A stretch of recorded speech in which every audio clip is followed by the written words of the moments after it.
A phone on silence. This is the Erik Elstran, Rob Diquattro, TCU TV episode. Guys, you've been out riding all day. How was it? Fun. Beautiful. In comparison to every other time you've ever been out riding in your entire life, how was it? It was up there. Adequate. It was high energy. Yeah, we watched that Alec kid try to hangover bar, and it was so exciting. Dude, too exciting. It was so exciting. He was trying to hang our bar like a 4-stair or something. It was so annoying. 2-stair. It was so annoying that Scott was like too much. We were so excited that we literally planned on beating him up after he landed it. Oh, boy. And we were bum rushing him, but he didn't pull it. There were garbage cans involved. I was going to throw my... At one point, Rob had to restrain me from even holding my bike because I was going to throw it at him. You were that excited. It was only because these guys were excited, too. I can't be put on the spot for being the most excited one there. I was having an exceptionally good day. Does seeing a good new progressive trick often inspire you to the point of rage and lunacy? What, are you looking at me? Not You're me. looking at me. I'm and talking to asking. everyone. Oh. Yes, I commonly You do go like that. crazy. Yes. Okay. This is the first question on my list. Okay. Let's hear it. Do you love BMX? And if so, what does that mean? Yes, I love BMX. Are you in love with BMX? Yeah, currently, yes. Yes. What does that mean? What is the characteristic of your obsession with BMX that makes you feel like you're in love with it? Go ahead, Eric. I guess the obvious answer is just like that it's fun. Yeah? And Is it? yeah, for me it is. Yeah, it's I don't know. That's like a really simple answer, but that's pretty much what it is. Like that, just the fact that it's fun encompasses a lot of things. Though it's Yeah. like a big part to me of BMX is like friends. Uh-huh. Like I've met so many people through BMX, and like But you ride alone a bunch, don't you? I used to Yeah. more. Is that kind of like we were watching some of your older videos and there's a lot of footage that looks like it's just you just camped out in a parking lot somewhere just spinning around trying something. Is that something you don't do as much anymore? Yeah, for sure. Because I travel way more now, so I'm riding with people more now. Have you seen a change in Eric's riding over the years, Rob? Oh, yeah, it's awesome. How would you describe it? He just grinds rails way more now. That's true. On a serious note, he used to be a trick rider, and you would just, try a new trick and try and invent something weird, and he's become much more of a setup rider, where now he has a bag of tricks, and he finds weird things that he can use these things on now, and it's awesome to watch. Do you think that that's just partially influenced by hanging out with you? Oh, I hope so. The rail part, for sure. Every time I see Just like a big part of that is just like the spots that I go to now. Right. Like I just ride with a lot of people that ride rails, so I'm not gonna just go to the spot and not ride. to answer your question about loving BMX, I feel like BMX is like an outlet that gives you feelings that you can only achieve through BMX. Like he said, it's fun. It's also the most painful thing in my life. It's the most frustrating thing, but like all those reasons are why I love it. Like you meet people, or you land something that you've been trying forever, or you see somebody try something forever. It's like a high That is kind of what it is. You're chasing this high that you experience at one time, and then you just need to keep building on it over and over. It's kind of like doing drugs, where you need to just you do the 10 stair rail and you're hyped, and it's like then you need a 15 stair. Yeah, you need at least the 11. Yeah. Yeah, that's interesting. Yeah, that's a really like just the aspect of like one-upping yourself, like learning tricks. That's what keeps you going. Well, I think that's a big part of it. I think that like that just like I don't know, like I've just grown so much as a person just by having that like mentality. You said Like we were talking before about like I don't know how powerful that is. Like Rodney Mullen had a TED talk about basically that. that moment of progression of learning something new Just piled like, on top of it. just learning for the sake of learning. Yeah. I think that's like I also get an A good thing. extreme high from like friends landing stuff. Yeah. I will lose my mind. That's actually sometimes better. Like seeing your friend overcome a fear. Yeah. Or just, I don't know, just overcoming a fear and a difficulty to pull something for no reason, because there's no reason to do a trick. Yeah. But it means the world to him, and all his friends are there. It's an unreal high. What do you think is it 100% just that high when you're trying something really fucking scary? Like you did a rail to rail the other day that was fucking crazy. And Truth. you kind of looked like a crazy person as you were trying it. Like you were kind of like yelling and like, rah, rah, rah, rah. like really like getting yourself hyped up. And you were just doing it to like, I mean, I'm sure you don't feel like you have any particular incentive when you're doing something like that. Like, what do you identify as the reason why you still feel the need to do shit like that? Literally, it's the need. Like, it kind of sucks. I mean, I've rolled up on setups before, and I've been like, fuck, because I have to do it. You have to if you find like a really good rail setup. There's no reason other than I have to do it. I know I'm capable. I know I'm the one to do it because of the certain setup. I mean, if my friend is capable, it's his all day. But sometimes you just have to do stuff. I think it is a crazy person mentality. Like, I watch other people get crazy. Like Kaczynski, most sane person in the world. But when he's like mean dogging a rail, that's a different. It's you have to be crazy a little bit. It's weird. Like with Kaczynski, I've known him for so long, and then like last summer when we were in Russia, I saw him do like a couple of big ass things, and it really was weird because you're watching someone who, pretty much everybody seems mostly pretty, sane, and then all of a sudden you get to see them doing something that's fucking psychotic and makes it's a treat. No sense, and it's like I kind of compared it. It's like watching somebody have sex, like. Yes. Well, yeah, you just all of a sudden you get to see what they're really like when it really comes down to it, like, or it's like seeing somebody in a fight. That's interesting. It's you like see their true color. Exactly. Like there's no faking it. Is it like that with just like big ass setups, or do you feel like that about like kind of like weird little spots that you find as well, like in terms of just having this like insatiable desire to do it? Oh, the desire is usually just scary stuff. So you don't find like a flat ledge and you're like, I have to do this ice 180? Not anymore. When I was younger, I was more into technical riding, and at this point, I know how good I am. I have a full understanding of what I can and can't do and what I need to do.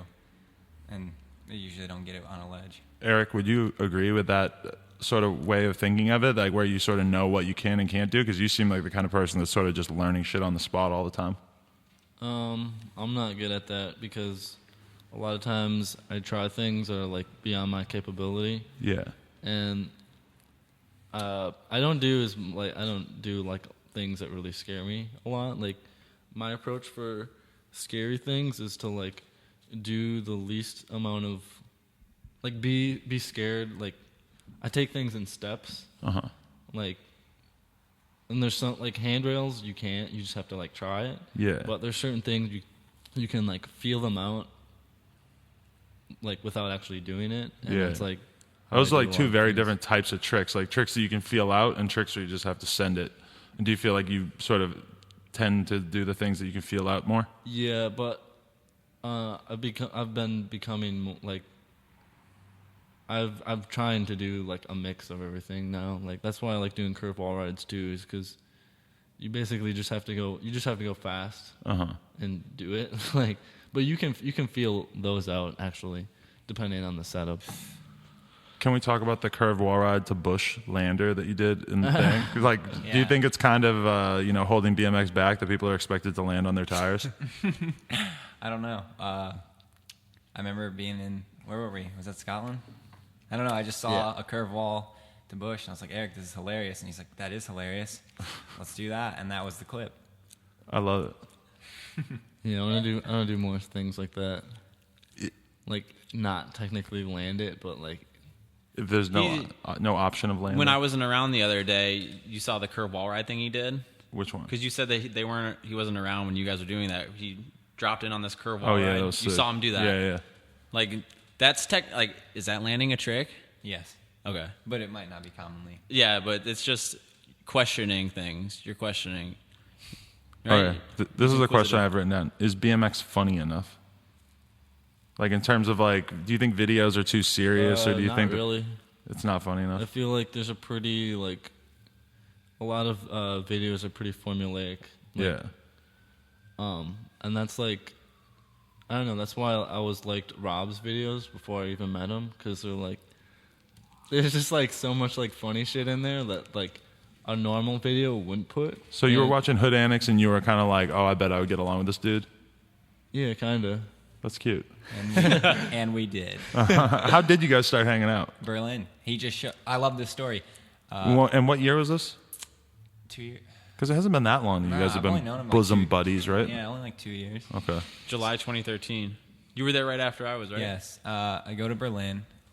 He was on the same trip. It was just like Hinkins told us about a trip to Berlin. Mm-hmm. And I remember asking somebody about him. and he said, "Yeah, that kid is weird." Yeah. He didn't say it bad. He just said he's weird. So he gets to Berlin, and he pulls out of his bag a Richard Nixon rubber mask and size 44 underwear. 52. 52 underwear. And I remember this was my first international trip. I was so stressed about what to bring, what not to bring, how to pack, and he just shows up and just pulls out a mask. And I was like, I love this kid.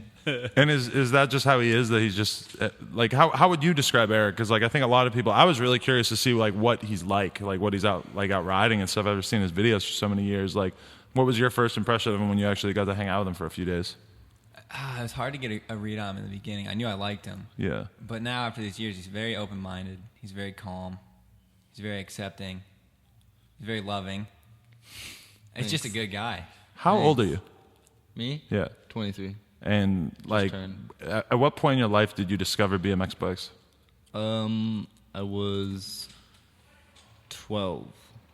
And you just started riding all the time at that point? Yeah, kind of. My older brother's best friend had dirt jumps at his house for dirt bikes, but they were really small, so they were better suited for BMX bikes. So kind of just naturally fell into that. And also, I grew up in like a small town, Wisconsin, and you know, before you're 16, you just get around by bikes. So yeah. That's another thing I think we should talk about is like, I think it's really interesting how BMX is different than like skateboarding or scootering, because you're taking something like a bike, something that's like not meant to be like tricked upon, and you're doing tricks. Yeah, like, when you're a kid and it's like literally the way that every 14-year-old gets around at one point. Yeah. And then it's just like, for sure. by the time you're 17, it's like you're fucking kind of weird. And then by the time you're 21, you're like a sociopath because you're still on that bike, you know? Oh, yeah. I know, it is pretty fascinating how like... I was thinking about that though, like how like a scooter is like, it's just like made to do tricks. And I feel like, I don't know, just it feels way more artificial to me. Yeah, that was like a big thing for me when I was a kid, was that my bike was more about like just a way to explore and just get out there rather than just to do tricks, you know? Yeah. But the trick thing kind of just like fell into place when I was already like obsessed with the idea of riding around. Skateboarding into town took way too long. Yeah. My legs, fuck that. I'm just trying a BMX bike. Skateboarding is not that good for like long distance. Yeah. That's what's so great about traveling with like a bike, like BMX. Yeah. So you can just like see a city so well, like explore it. We covered Rotterdam in like 3 days, and that was the whole city. Yeah, actually, you tell someone about like the places you got to see in any given country for a week spent there, and they're like, "Holy shit, you saw everything!" Like I had to take like 2 weeks to see all that shit because they're taking public transit and like waiting in lines to see shit. And we're just pedaling past. Oh, How was Rotterdam? Rotterdam's sick. Yeah. It's small. How would you describe it? It's small. There's like a handful of really good spots that you can see like within a week. But yeah, I liked it a lot. At what point, so that's what I want to know. At what point did your riding sort of start to, did you sort of realize that you just wanted to do different things than what everybody else was doing, like completely? I think that comes again from my brother. I don't know. I like grew up riding with like a few just like really close friends, and I don't know. I feel like we just did things sometimes just to like make each other laugh, kind of. But there's also like a weird, like the first video I made, like my friend made it and put it online. I didn't even know, and then like immediately like thousands of people saw it. Really? And back then in that video, like I rode a lot different, I feel like, than I do now, because like it was deemed like creative. Yeah. Like, So you got that tag right out the door. How old were you then when that video came out? I don't know, maybe like 16 or 17. And it sort of went viral right from the start? Yeah, it was like on E-Bombs World. Really? It was, that's a good one. I didn't know you had like an initial viral hit. That's interesting. Yeah. I remember that. He took his shoes off. I feel like I got like grouped in this like creative writer thing, and for like the few videos after that, I don't know, like when I think about it now, I feel like my writing was like more forced because I was. Yeah, you used that word earlier too. I got to be creative now because people expect that from me. And then like over the years, I realized that like I don't want to like do the same shit over and over. Like I don't want to become my biggest cliche. Like I just want my riding to be like more natural and like basically I feel like I just have more fun now. Because you just sort of think less about things. Or you just so that was like a transition, was just sort of learning to just listen to your brain about like what you wanted to do instead of trying to fit into this weird mold.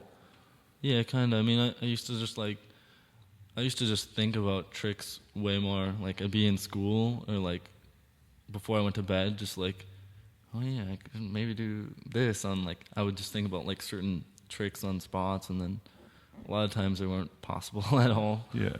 But the weird thing for me is like a lot of times when there are those lists online or whatever, or when people just get referred to as like the most creative rider or the top 10 most creative riders, is it's like usually it feels like they sort of hone in on like a very specific type of creativity, and that's what's kind of weird is that like, yeah, like doing a peg manual is like more creative than just doing a regular manual, but is that like that doesn't entirely make you an interesting rider because you're doing tricks that were popular in the 80s instead of right now. Yeah. And a lot of dudes who are like top pros are like dudes who are super creative, but they also are like working within like a pretty small like framework of tricks, you know, but they could still be somebody like Rob Wise is like crazy creative, but not like he's not like the rider that is going to be on the top of that list, which to me is kind of a strange thing. Yeah, like now I'm more interested in like creatively utilizing a setup rather than like, I don't know, like jumping around like to another bike or like,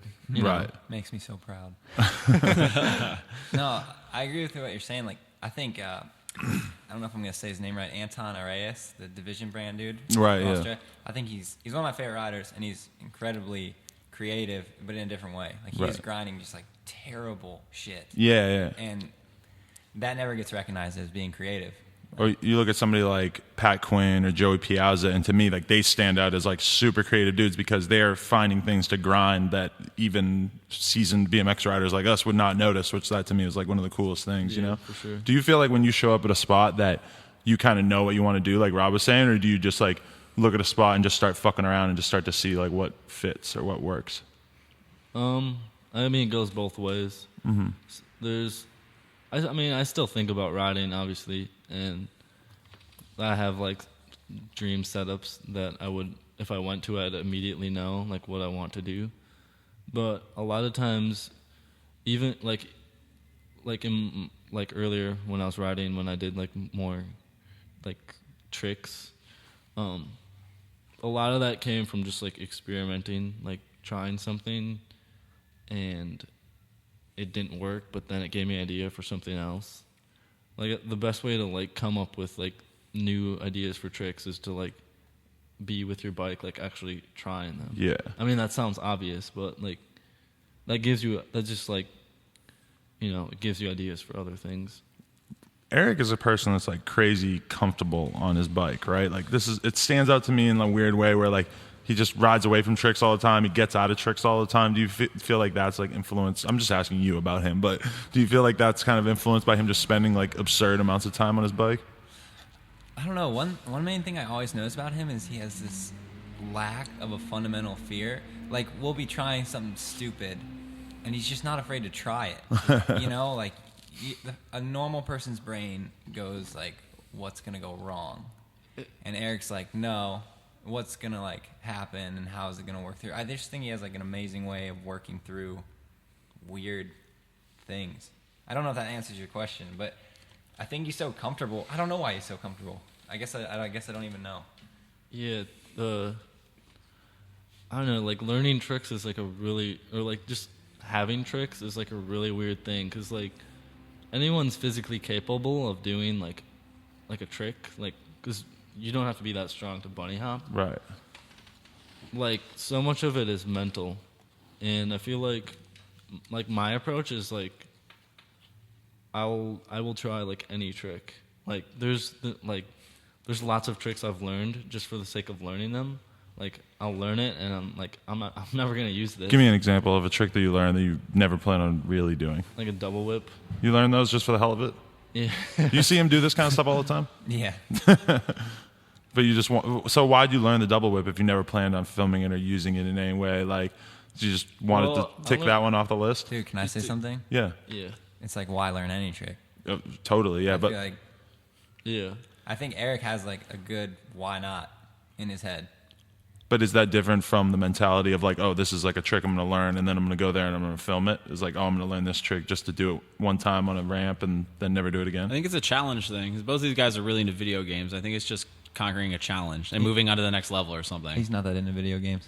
Well, relative to your obsession with video games, no one it probably is. What's your mentality? Does your mentality on BMX relate to video games at all?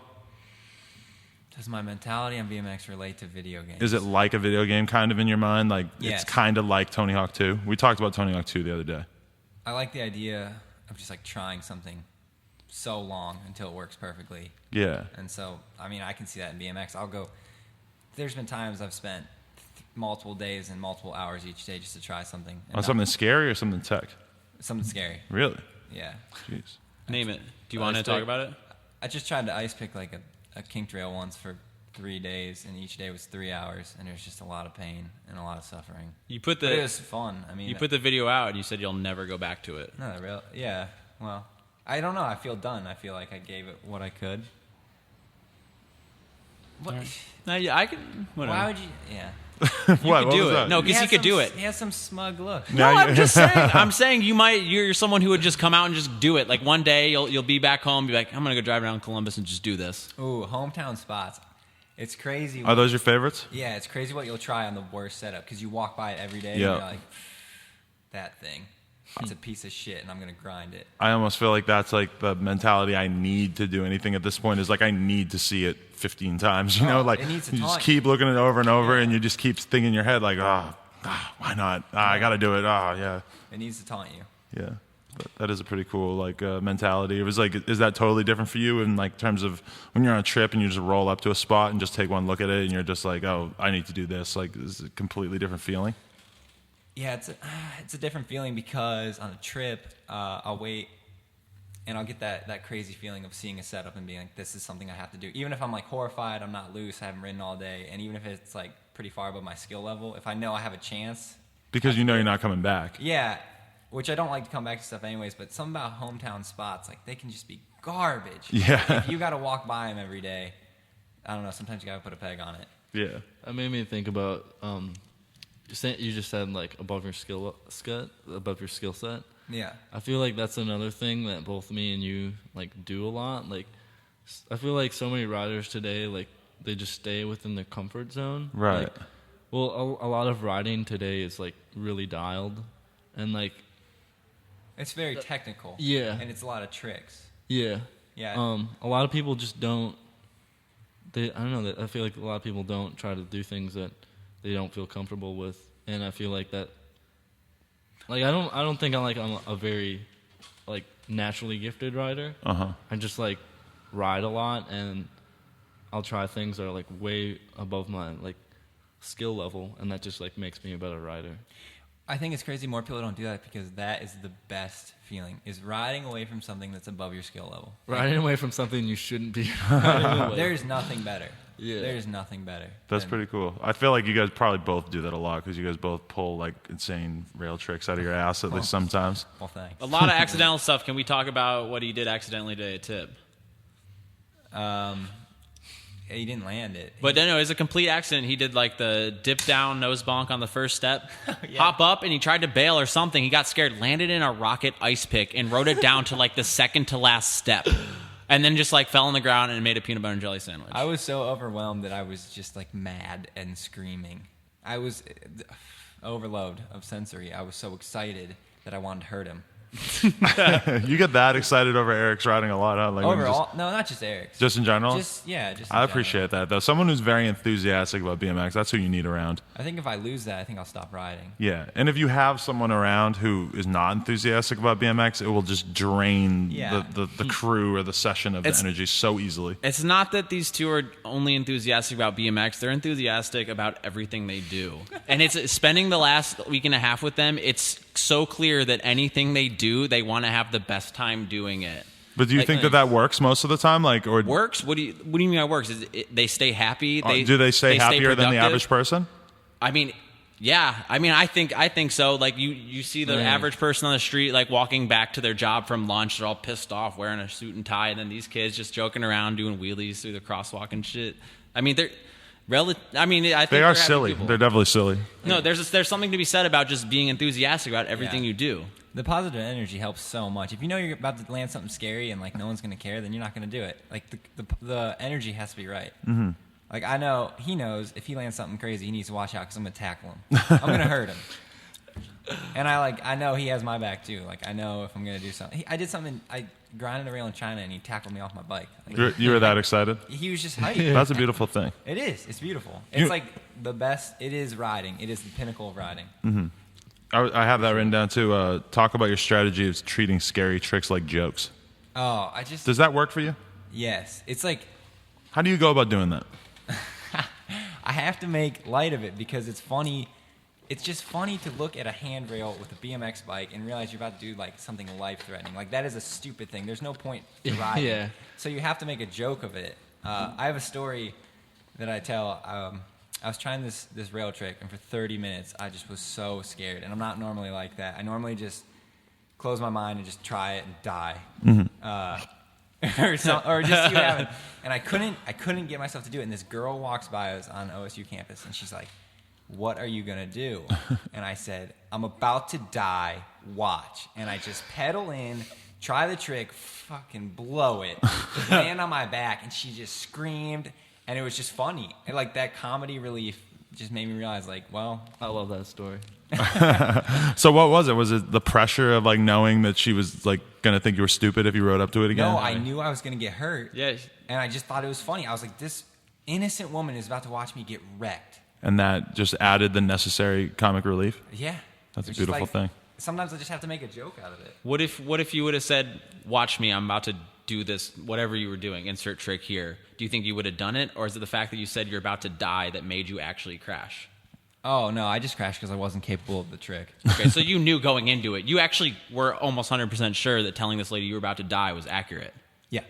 You know, can I say this? Is that I kind of almost feel like at this point in my life that there's two different like types of riding. There's the type of riding where I go out and try to learn a trick and try to get better at something, and then there's the type where I go out and try to film something or try to do something I already know how to do. And those are like two such different things. And then there's like a third one too of just going out and like looking for shit and just driving around behind buildings, and that's the other fun style of riding. And the fourth one is like going out and eating Cheez-Its and just chilling. Doing nothing, right? Riding around the city. fifth one is playing Dave Mirra too. Dave Mirra too. That's virtual gaming. That's different, Eric.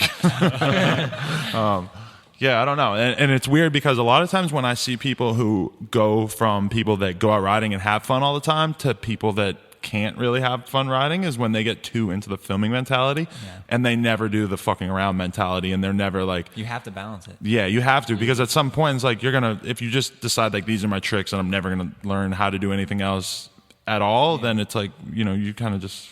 It gets boring. Yeah, like... Whenever I'm trying something, like spending a lot of time like on a technical thing, and I start to get frustrated, I just like... I'll like be on a trip or something, and I'll just like stop and like think of like I can't be mad. Like I'm like this far away place, California, On a bike. like Yeah. beautiful With weather, friends. like yeah, and I'm just riding a bike, which is like a pretty stupid thing. Like Oh, yeah. I don't know, I can't be mad about that. Like Yeah, exactly. Rob, I just try to take a step back and like look at what I'm doing and realize that I shouldn't be mad. yeah, I mean, there's nothing to be sad about, right? Yeah. When you're in that position. I mean, I feel kind of bad for people when I'm riding with dudes that like just get so angry so fast, and I'm just like, that is not the way. Like, you can't treat riding like that. You have to be willing to sit Yeah, here. like getting angry and throwing your bike isn't gonna help. Yeah. You also have to accept that, like, you got to know your ratio. Like, I know I'm going to fail a good amount of times, and I think people get mad when they think of a clip or they think of something they want to do and they expect to land it. Yeah. You can't go into everything like that. And that's what's weird, is because that's just an example of people having unrealistic expectations for themselves. Is like, if you try the rail 100 times and you don't get it, it's like, you know, people get so mad because they're like, I know I can do it, or I know I should be able to do it. And it's like, well, no, like apparently you had to, you know. Not that day. You weren't ready yet. No, I've gone into tricks before being like, yeah, I'm going to have to try this 100 times. Yeah. Like, I know that. Yeah. And You you kind have of to need to know. go into anything with that mentality, Wednesdays, I think. Fridays, Saturdays. Are you superstitious about the day that you do a trick? Only started. I read it. It's an astrological trait for each sign to have their own lucky days of the week, and I learned that Aquarius is Wednesday, Friday, and Saturday. What, Eric? Are you freaked out by that? Yeah, he thinks I'm a witch. Yeah. He does these weird dances around me to like you're expel the witch from me. A That is wizard. false. Witches are female. Yeah, that's a good point. I hate astrology. This is I like thought my you were- biggest turnoff in the I thought you world. were gonna say Scott. I hate Scott. They go hand in hand. It's weird because when Scott starts talking about astrology, I have to try to like figure out like why makes me tense. what is the thing about this bullshit that he feels the need to keep talking It's about. justification. I just like to be like, oh, this is why this person is like that. It's because they're signed. Because the stars created them that way. You It's just like stupid. drawing connections. I know it's I just like thinking of. I just like using my brain. I don't know. I need to think of some way to talk about astrology because like women always want to talk about it, and it's kind of like a turn off for them when I'm just See, like, I'm a no, I witch. don't fuck with that. You know, Just- I'm a female just tell witch. them The world is chaotic and that's what I'm saying. Rob, can we talk about numbers? Be vague. Yeah, that is. Yeah. Do we have numbers on the list? Thoughts on being the asshole of the math world? You said that in an interview. What does that mean? I graduated with a degree in applied mathematics, which is like the one degree you escape teaching from. Because if you go into any other math, you're going to teach. I don't know. I was told that once when I picked that major, and I liked it. They're like, oh, that's the asshole of the math world. Because what, you get a job in finance using that, or You can get a job in finance, or you can get a job in a lot of things actually, like be an investment banker, a bunch of high-paying, miserable jobs. and you don't seem like the kind of person that would want to live this like stock trader lifestyle of So what do you do for a living now? I'm currently unemployed. Oh, really? Why is that? I worked a finance job for 2 years, saved a lot of money, and got to a breaking point and quit. What was the breaking point? I was just so unhappy every Really? day. It was just soul draining. Yeah, it was to an extreme level where it's like I had to do something, and I just quit, and I just like left, started traveling. Was it this particular job, or was it this entire sect of jobs? This particular job, but it's the entire sect too. I mean, yeah, it's miserable. Where do you see yourself going from there, if you really hate the thing that you spend so much time studying? I don't know. I mean, I just went to school because it was expected of me. It's not like, I mean, I love math, and if I had to pick one thing, I would pick it again. But I don't know. I'm not concerned. I'm living in the present. Yeah, that's good. So you've just been riding a ton and traveling a bunch Yeah, of stuff? I've just been trying to like live as hard as possible. So yeah, just travel and ride. What about you, Eric? What's your lifestyle like at this point in your life, besides just eating peanut butter sandwiches on the floor at Scott's house? With honey. Basically, I'm on track with Rob. Like, I would just like to travel as much as possible, and yeah, like, I would like to ride for a few years at least. You've been living out in Austin, right? Like, what's your I living don't live there sit- anymore. Oh, you don't live there? Where do you live now? My parents' house, technically. Have you just been trying to travel a bunch over the winter and everything? Yeah, Did you ever go to college? yeah. I went to 2-year school for cinematography. Have you used that in any way? Yo, check out his Vimeo page. Really? Oh my lord, yes. It's good It's stuff. wild. It is so cool. Thanks. He works with his brother, Yeah. I gotta see and this. you do most like the lighting and camera operation. Your brother does a lot of motion graphics and like sci-fi type Yeah, stuff. I don't know. I have like a lot. My knowledge is more like based on the set. Like I know how to like operate cameras and light things. And my brother, who is like a genius. A genius. Yeah. In what Is way? that certified? Mensa. I would There's a certify test. it. Yeah. Yeah, Yeah. that's awesome. I love genius. In what way, though? Is he just really, really creative or really smart? Or Yeah. what specific style of genius is he? Well, like book smart. He reads a bunch. He's really good at editing, like making music. That's another thing I'm interested in too. I think I want to like try He's to make music. been making music on his phone the whole time he's been out here. What do you make? What app do you use to He's do got that? some little beat pad he downloaded. Beatmaker 2. And do you have like a history in like music? Have you like played instruments throughout school and stuff like that? Very brief. I played. Oh, these are falling. I'm just gonna take these off. Okay. I played bass guitar for a few years and upright bass in orchestra. But I've also just like Russell plays Russell, the bass. cameraman, just objected to that. No, he didn't. No, he was playing finger bass. I saw him. Okay. That was really weird that you mentioned bass and then the bass line upstairs. Oh, that is strange. Okay. As the cameraman, maybe you should keep your observations to yourself. You fucking dickhead. Yo, put on the fisheye, get low, and shut up. What do you think that you might get out of music that you don't get from BMX? Is it just like a totally different style of? I think it's a similar. Well, it's hard to say because I feel like I haven't immersed myself in that world fully yet. Mm-hmm. There's definitely less risk. Oh, that'd be nice. Which would be nice. You know, I notice that when I hang out with like rappers or DJs and musicians and stuff, is that they always are so laid back and stuff because like their lifestyle is pretty much just sit in the fucking house in the studio So and like safe. usually they're potheads or whatever and they don't like our lives suck in they comparison Uber from because A to we're B. driving around and we're Yeah. looking for shit and it's cold out. We want to jump off shit. And We get better highs though. Yeah. Like It's all a that- better overall All high. that stress, like when it finally. keeps us young. Yeah. I'll stand by Or that. old. I mean, a lot of us are kind of worse for wear if you ask me. Yeah, I don't agree with the young, but I don't agree I with. always get put in a corner over here. Well, you're in, you know. Rob, why did you almost not release your legendary Chet It video? Oh, I wasn't like holding back. It wasn't like. Are you holding back? I'm holding back. I knew this was gonna come. Dragon Ball Z. That's reference. it's Dragon Ball Z. Oh, okay. Oh. I was just laughing because he made a funny voice. I just felt like it was done. I made it, and my friends had seen it, and I just felt like it was done. That sounds like so like hipster to say. Done. But then, I was just like, it happened. Everyone who needed to see it saw it. Like my friends that were gonna like really care saw it. You know. So at the time you weren't hyped up on the idea of like, oh, I'm gonna put this video out and see how many comments I get and how many people say something about it or. No, when I started Hood Annex, it was out of like anger. I was so mad at like so much shit in BMX, and I was so sick of also people just talking shit all the time, like how it should be. And I was like, that's not helping either. So I was like, I'll just film my friends because I think they're doing it right. So it was reactionary Yeah. in terms of like in reaction to what or what specific things were kind of making you angry at the time in terms of riding. Everybody was just taking everything so serious. Like everything at the time it started was just like labeled, you know, Joe Blob, early September edit. Yeah. It's just like so marketable and just stupid. And I was just so angry because I was in school and I was just mad. I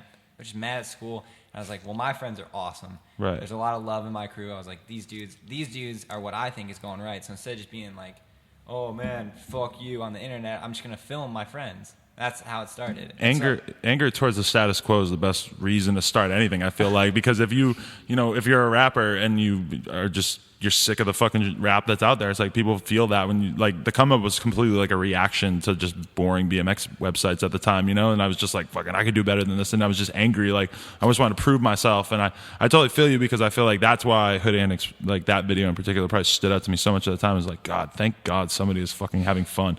Like, thank you. If you go to the come up every day and if you could watch 10 funny videos or at least like 10 videos that aspired to be a little funny or a little interesting, wouldn't that be like so much more enjoyable than 10 boring videos? I don't know. And the other reason I was like hesitant to put it out is I never made like an edit of myself. I kind of felt like a mark, you know? I feel like that's a weird like East Coast, Midwest mentality, whereas kids out here are more shameless and they're just down to put something out. Yeah. Do you think you just kind of weren't used to the idea of promoting yourself? Yeah, not at all. I remember I didn't want my name on that edit. Yeah. I put, and it didn't have it in the description title, no, right? Yeah. I put that dude that makes Hood Annex. Yeah. And that was... And then it ended up being the Mega Man screen grab that made you want to put it out, right? It was, Charles Schoen sent me that, and it just clicked. I was like, yeah, this needs to be out. And all the support from my friends, like when I showed them, they're like, you got to put this out. Yeah. So, It but needs yeah, to that be screen seen. grab, I love that thing. Why do you like Mega Man so much? Because I like him too. I mean, it's just one of my favorite games on the Super Nintendo growing up forever, and I just thought he was a badass. It's pretty simple. There's not like some... I don't know. I like that the villains like were always like different, but they were like aberrations on the same theme. Like where Cut Man? Yeah, Cut Man, and he's cutting you, and then it's like Worm Man, and like, oh, he's kind of like a worm.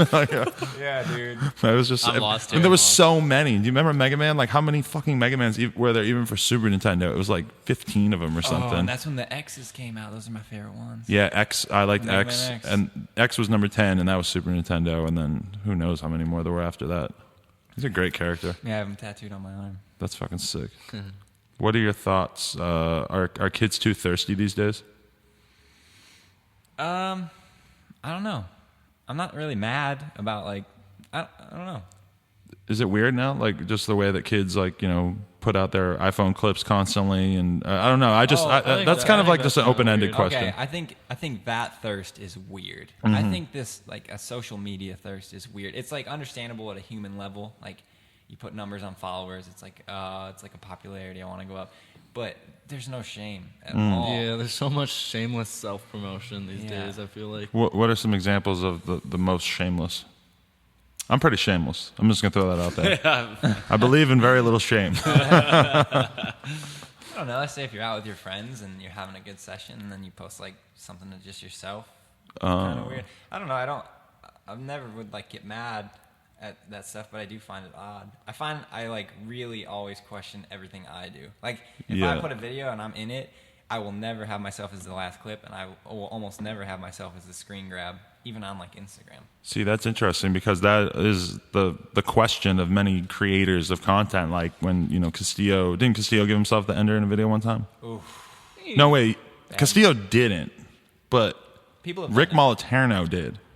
He's a wizard A on the few bike, people, though. a few people have. No, I'm not opposing it by any means. I'm just saying that He's it's not kind a of. witch. He's a wizard. I've heard people have been given shit in the past for putting themselves as the ender in their own video. It is weird. Well, Garrett I agree, Reynolds it's has done it weird. as well. Let's just say, but he didn't do it in Fiending, even though probably a lot of people thought he should have. Wait, you saying he made that video too? No, but I mean it's his company, and he had the bangers. But but in Deadline he had the banger. But he is just like one of many, whereas he's not like the specific owner of Deadline. So that was kind of. I mean, I think I was gonna say something about even editing your own footage. It's a weird feeling, but like I think I relate with Rob when I like to ride, I like to film, and I like to edit too. And like when you can do have like a hand in all three of those, like it's something else. I'm more proud of something that I edit myself because like it's like just because you got to really like craft it yourself. So you'd rather edit your own footage? No, I like to see other people's interpretation of mine, although it's only happened. Do you prefer it or no? Yes. Prefer to watch somebody else edit your own stuff? No, I'd rather edit my own stuff. Why is that? You have a very specific creative vision that you want to see come across? And you can only edit to Eminem. I don't know. I just know what I was scared of sometimes. Right. And that's what I want to emphasize. And I don't ever want like a serious tone. Right. I don't know. I just like it. It's like a control thing almost. It's like I work so hard and I put so much fear, blood, and sweat into it, and I just don't want anyone to touch it. Yeah. I mean, I feel like you would have to have a lot, especially somebody like you that you know how to edit. Like if you're someone who doesn't have strong opinions about it or who doesn't know how to edit, then like, okay, you let somebody else do it. But being that you have such strong feelings. Eric, do you edit your own stuff ever? Or? I have, but I haven't in a long time. Would you trust somebody like Rob to edit your stuff? Yeah. Yeah. I just edited that last Madeira edit of him. Oh, really? Well, that's cool. What is it about Eminem that you like riding to him so much? I just think I just relate with him. He's just mad. He's mad at the world, isn't he? Yeah, and he doesn't rap about a lot of the same shit. Like he doesn't usually rap about weed or like getting pussy. He doesn't seem like he gets pussy or smokes weed, so that's. He's just so I like relate. I don't know. I relate to his anger and his frustration, and he just talks about. He has a lot of lines that I try to like live by. He has this one line. It's like, "I'm never gonna put whack shit out," or he says something like that, and it's just like, not saying I'm never gonna put whack shit out. I put a ton of whack shit out. He strives. He like strives against himself. And he's just, I don't know. I relate with him a lot. Eminem is like a real student of hip hop in the sense that he like still like I've read articles about him in recent years. He still like writes raps constantly, like even and then just when he makes songs, like goes through and pulls from all these little tiny pieces that he's written. And I heard it's like insane how committed to it he still is. Which I just believe his passion too. Like I think he is extremely passionate, and that's exciting. I like Eminem too. What about 8 Mile? You think there'll ever be a movie like that about hood annex? I like that movie. 8 Mile's sick. Yeah, it's Yeah, the a movie's really, sick. Me and Scott get together every single Sunday and we call it 8 Mile Sundays and we Yep. watch 8 Mile. Yep. No. Very lots of eights on that. He told me that. That has never happened, but it's a great idea. Yo, let's start this weekend, all right, bro? You want to watch 8 Mile on Sunday? I'm down. Mile Sundays. What are your thoughts on Cali spots versus spots where you grew up? I'll go first, then you go. First time I went here, no, we'll just skip that. I think there's a spot for everyone here. Like you're saying like perfect spots, like perfect rails. Well, just the spots here in general. I mean, it's not like everything out here is perfect, but it's definitely different than the spots you're used to. I'm sure. So there's a ton of like super popular, really nice spots, and those are awesome and super fun to ride. But it's so big. It's such a big city that I've been able to find a bunch of like stuff that I feel I can do stuff on, and he's been able to find stuff. It's just so big of a place. So I think there's stuff for everyone. And it's quite dense as well, isn't it? It's very dense. What about you, Eric? What do you think of the Cali shit? You've probably been out here a million times by now, right? No, just a few times. Oh, okay. Overall, I think spots are more trick oriented because they're just way more pristine.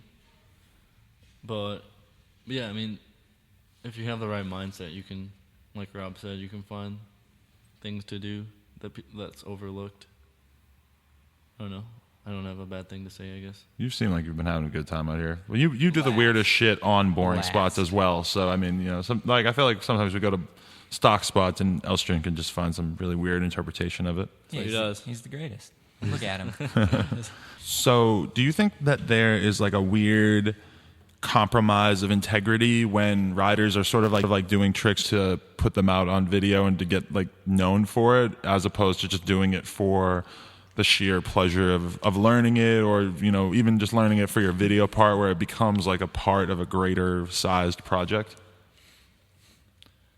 Yeah, well, there's this balance you have to make between like art and just making self-promotion. Yeah, like a trick is like fundamental, like a BMX trick is fundamentally like a thing you do to impress people. I mean, it's not, but like that's what it, at its root level, doing a wheelie down the street is kind of, you learn to do a wheelie down the street partially for yourself, but partially because it's like, hey, check it out, my friends, I can do a wheelie. It's like, that is kind of like when you really break it down to what it is, or like doing a bunny hop. It's like the origin of a bunny hop is some guy out in front of his house hopping over a milk crate.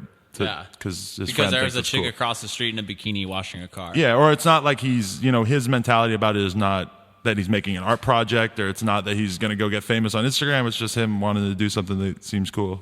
Yeah, like I ride BMX and like do tricks because it's like personally like satisfying, and I just feel like you can't take it seriously. Like that's how you combat the weird balance of like trying to impress people. I never think about that, but it's like in my mind. Like that's why I feel like an edit should be funny, not mind blowing. Like that's more enjoyable to me anyway. I feel like super serious videos are kind of weird because when you're out riding, it very rarely feels super serious. Like Charlie always says that to me, is like, videos should be funny because when we're riding, we're always laughing and having fun. It's not ever serious. That doesn't stay true for every crew that goes out to film, though. That is true. I mean, and obviously everybody does things that are crazy or scary or whatever. You can do crazy things while having a blast and laughing with your friends. Oh yeah.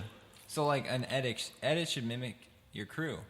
Yeah, I guess that's what I'm trying to say. Like just because he says funny doesn't mean it's not good. He's not like immediately saying like, oh, it should be funny, like comical, like stupid. It could be the best riding ever. It just shouldn't be like da da da da. Yeah, a BMX edit should never feel epic because riding a bike is like it's not heroic. It's like it's the most pointless thing you could ever do. It's almost but there's probably a lot of people that would take exception to that and say that some of the greatest video parts of all time are pretty fucking epic and are. But I mean, I think that's the difference is that he's not talking shit though. I know he's not. But the editing process, like that, is how you add an identity to the riding, and that is the real question. That was like, how do you present it? Because you can present it however you want. I was going to talk about the power of editing to make the most serious sessions look like a really fun time, or vice versa. Totally, like, 100%. Adding a certain soundtrack, adding certain B-roll, adding certain fades and cuts. You could make something insanely serious. You can make a fucking root canal look like a clown performing at a child's birthday party, or like the B-roll, the music, the filming. It's like a great example for me is when you watch LSD riders, and rest in peace. But I mean, it's like when you take BMX and put it in this context of dudes doing heroin and dropping fucking swords into their feet, you just start to look at riding like, oh my god, this is this crazy, psychotic, scary fucking thing. then you take riding and you put it into the context of like a Nigel web video with B-roll of him chilling on the corner, and it's like fun hip hop music or whatever, and then riding all of a sudden looks like, oh, this is just this fun little thing that you do around the neighborhood, you know, like that also goes on to show the variety in BMX itself, not just in the way videos are made, but the way people ride. You know, there's the people dropping swords on their own feet, and there's the people riding through the city streets just doing it, you know? Like there's so much different shit out there, and I think that's what keeps it alive as a activity. Variety. Rob, what vibe are you trying to give off in your videos, would you say? Just say we're having fun. Yeah. I love fun. Fun is the best trend in BMX. I think the word crew is a good one for you to have linked up with. Yeah, people having a good time. Who is that crew comprised of? Tyler Rembold, Kid. He goes by Kid. AKA Kid. Phil Bossmeyer, Stump, Jim Bossmeyer, and a bunch of other homies. And you just started riding with them? I just love them. Hell yeah. Yeah, I met them a few years back, and Kid and Stump became like some of my best friends, and I realized like what a best friend is, and I love those kids, and I love being around them. I love filming with them. Hell yeah. What about the candy bar? Is that an integral part for both of you of keeping riding kind of not so serious? The candy bar for me is just like an fuck you, funny, stupid thing, because it's like it looks stupid. It looks stupid. It's kind of scary in some points, and nobody would ever want to learn it. Like everybody tries to learn tricks that like you want to, you know, like I don't know, bar to bar. It's like hard and it's really cool. But like if you do like a candy bar out of a grind, like it's kind of hard and it's really stupid. It's just so pointless. Yeah. And I love the irony. The candy bar grind is kind of like the sign that says, like the sign in front of the house that says like, hey, we're not taking anything too serious over here. Yeah, and it's just like I just like that. I just think it's ironic. I mean, I've never done a candy bar grind and be like, that was cool. Yeah. I've actually never done a candy bar grind and not laughed after. Yeah, you can't do a candy bar and not smile. But Rob, you always laugh after every trick you do, even when they're fucking terrifying. That rail to rail that we saw you do the other day, you just start He was cracking up before he came off the end of the rail. It's how I deal with being that scared, like so scared that you can't.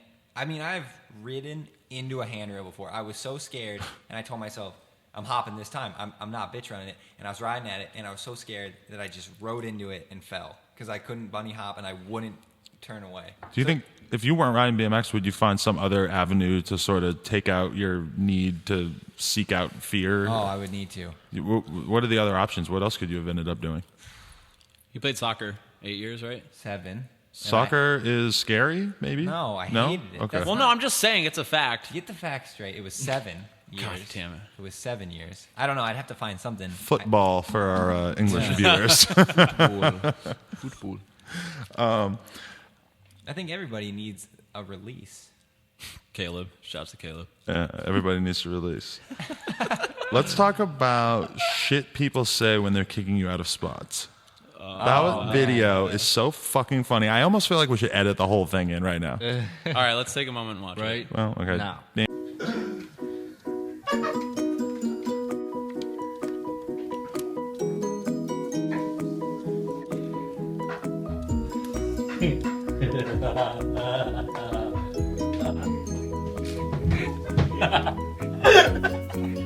Hey!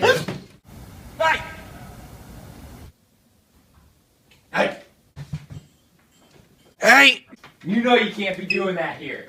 I know you're just having fun, okay? No skateboarding. I used to do this, it's fun, you know. Private property. But not here, okay? Liability. Not here. Okay, you got somewhere else. Can't have you suing us. 2 kids died last week. How would you feel, okay? I come to your house, right? And I grind your half pipe, huh? And I scratch that up. You wouldn't like that, would you, Tony? Scratching the brick and concrete, metal pipe, whatever that. Oh, are you gonna paint these rails? Hey, man. I don't care, but like my boss. He can come through in like 30 minutes. He sees you skating here. It's my ass, man. I'm cool with it, for real. But he can't have it, you know. So it's him. I like you guys. He doesn't. Leave. Hey, I own this building. Oh, do you think that's what that's used for? Do you think that's what that's for? Do you think that's what that is for? That. Do you think that's what that's for? That. I'm calling the cops. Can I help you? Can I help you?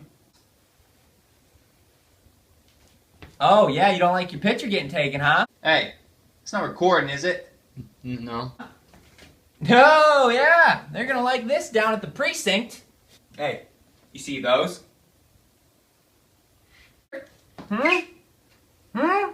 Yeah, this is gonna do a lot, this picture. I'm gonna get you with this. Put it on the internet and find it. CSI, increase. Zoom in, get your plates. IDs, fellas. I've seen you here before. We've been having a lot of break-ins around here. I used to have a dyno VFR. Past I-90, there's a state park. Now, about 12 years ago, me and the guys used to mountain bike. There's some stairs, some tree roots, some really fun stuff. What you do is you take a left up on Mississippi Ave, head down that way for just about 40 minutes, and then take a right into the woods. And I think it might still be there. You guys should check it out. Yeah, my son's into Bam Margarita. Oh, you think this is funny? Aren't you too old to be doing this? Can you read that sign?